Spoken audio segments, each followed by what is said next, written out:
এই নতুন বছরটা আমরা যেন বেশি বেশি আল্লাহর শুকরিয়া দিয়ে নতুন বছরটাকে সমৃদ্ধ করতে পারি, বেশি বেশি যেন আল্লাহর ইবাদত করতে পারি।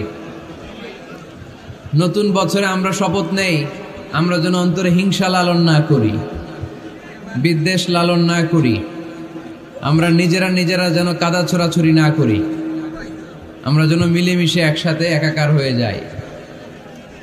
আল্লাহ তুমি কবুল করো, আমরা পড়ি আমিন।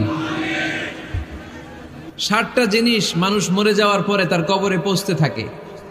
ইন্না মিম্মা ইয়ালহাকুল মুমিন মিন হাসানাতিহি বা'দা মাউতিহি, মানুষ মরে যাওয়ার পরেও যে 60টা জিনিস তার কবরে পৌঁছায় তার মধ্যে একটা হচ্ছে মসজিদান বানাহু, সে যে মসজিদ বানিয়ে গিয়েছে ওই মসজিদের সওয়াব। সুবহানাল্লাহ পড়েন।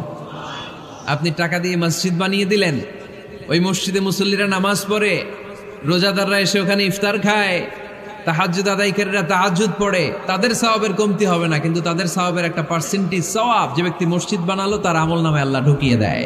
সুবহানাল্লাহ বলতে পারলেন না?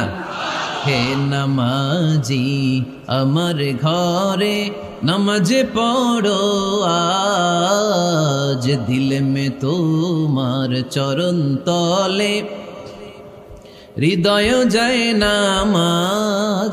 হে নামাজি আমার ঘরে নামাজে পড়ো আজ, দিলে মে তোমার চরণ তলে হৃদয় যায় নামাজ। পড়েন আল্লাহু আকবার।